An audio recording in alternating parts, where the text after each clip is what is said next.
ये मेथड आपकी reading habit improve करने के लिए बेस्ट मेथड है। आपने तो सुना ही होगा, हर सक्सेसफुल इंसान भी यही कहता है कि हमें हर रोज बुक पढ़नी चाहिए। आखिर बुक्स लिखी ही इसलिए जाती हैं ताकि हम उन्हें पढ़ सकें, उनसे कुछ सीख सकें। कोई भी आम इंसान तो बुक लिखेगा नहीं। किताबें तो तभी लिखी जाती हैं जब आपके पास नॉलेज हो, ऐसी नॉलेज जो आप दुनिया से शेयर करना चाहें। लेकिन प्रॉब्लम यह है कि हम किताब रोज पढ़ नहीं पाते। कुछ लोगों को टाइम नहीं मिल पाता, तो कुछ लोग कॉन्सेंट्रेट नहीं कर पाते। इसी प्रॉब्लम का सोल्यूशन है स्पीड रीडिंग मेथड। इस मेथड में आपको अपना कॉन्सेंट्रेशन बनाए रखने के लिए अपनी फिंगर को किताब की लाइंस पर रखकर फिर पढ़ना है, वैसे ही जैसे हम बचपन में उंगली रखकर किताब पढ़ा करते थे।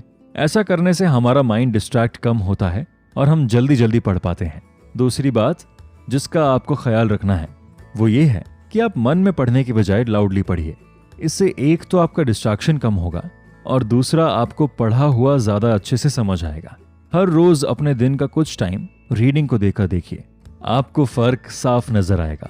इससे आपका दिमाग भी एक्टिव रहेगा और आपको नॉलेज भी मिलेगी।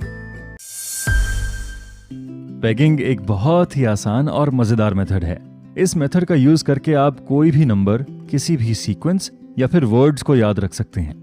पेगिंग मेथड में हम चीजों को याद रखने के लिए सबसे पहले नंबर्स का यूज करना सीखते हैं। मान लीजिए कि आपको कोई 10 चीजें या 10 पॉइंट्स या फिर 10 लोगों का नाम या फिर कोई भी सीक्वेंस याद करना है। इन्हें याद रखने के लिए हम नंबर्स की राइमिंग वर्ड्स का यूज करते हैं। ये राइमिंग वर्ड्स वाला मेथड काफी आसान है। जैसे 1 का राइमिंग वर्ड होगा फन, गन, डन, मन, सन। इसी तरह 2 का राइमिंग वर्ड होगा शू, लू, डू, यू, ब्लू। 3 का हो सकता है फ्री, ट्री। 4 का हो सकता है मोर, पोर। 5 का लाइफ, वाइफ, नाइफ। 6 का मिक्स, विक्स। 7 का हेवन। 8 का लेट, 9 का फाइन और 10 का मैन। आई नो, अभी आप ये राइमिंग वर्ड सुनकर बहुत कंफ्यूज हो रहे होंगे कि इनका करना क्या है, लेकिन ये आगे बहुत ही मजेदार होने वाला है। आप अपनी चॉइस के हिसाब से हर एक नंबर के लिए कोई भी राइमिंग वर्ड सेलेक्ट कर सकते हैं। याद रखिए, सिर्फ एक और उसके बाद आपको जो भी सीक्वेंस याद रखना है, आप उन्हें इस नंबर से कनेक्ट कर लीजिए, जिससे कि आपको वो सीक्वेंस हमेशा के लिए याद रह जाएगा।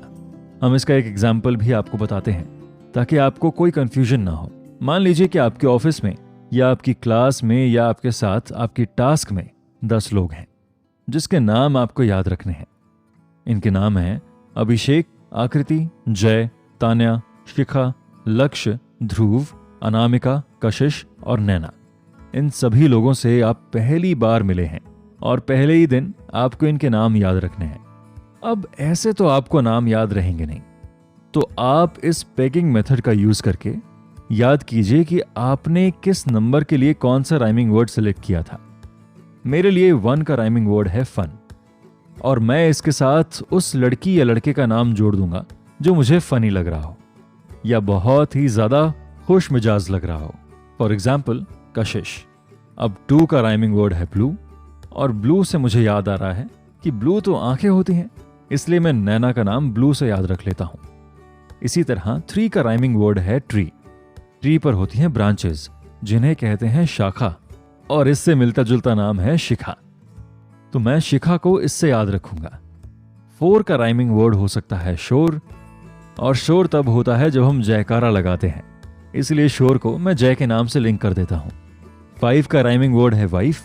अब अगर आपको किसी की वाइफ का नाम नहीं पता तो आप उसे अनामिका कह सकते हैं, क्योंकि अनामिका का मतलब होता है वो लड़की जिसका कोई नाम ना हो। तो हम 5 को अनामिका के नाम से लिंक कर देते हैं।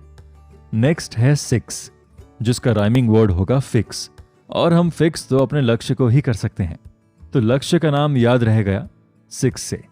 इसके बाद है 7, जिसका राइमिंग वर्ड है हेवन यानी स्वर्ग, और स्वर्ग में होते हैं तारे, जिसमें एक तारा ध्रुव तारा भी है, इसलिए ध्रुव का नाम ऐसे याद रह गया। अगला है 8, जिसका राइमिंग वर्ड है वेट, और मान लीजिए कि तान्या है, उसका वेट बहुत ही कम है, तो मैं उन्हें इससे याद रख लूंगा। अगला है 9, उसका राइमिंग है लाइन, जिससे कोई भी आकृति बन सकती है। और आखिरी है 10, जिसका राइमिंग वर्ड है मैन, और अभिषेक की बॉडी वगैरह देखकर ये राइमिंग वर्ड उसी पर सूट करेगा। खेल बच्चों जैसा है लेकिन उतना ही मजेदार और काम का है। आप सोच रहे होंगे कि ये कुछ सिलेक्टेड वर्ड्स हैं, हर किसी सिचुएशन में फिट थोड़ी ना होंगे, लेकिन नहीं, आप गलत सोच रहे हैं। ये वर्ड आपकी कहानी के अकॉर्डिंग किसी भी सिचुएशन में फिट बैठ जाएंगे। बस जरूरत है तो थोड़ा क्रिएटिवली सोचने की। नंबर्स की ही तरह आप इसमें अल्फाबेट्स का भी इस्तेमाल कर सकते हैं, A to Z तक। तो आप सभी को अल्फाबेट्स तो आते होंगे और इनके तो वर्ड्स भी हम सभी को अच्छे से याद होते हैं। A for apple, B for ball। बस इसी तरह आप इन्हें भी किसी के नाम और चीज़ों से रिलेट करके अपने एक कहानी बना सकते हैं। अब मान लीजिए कि आपको कोई नंबर याद रखना है।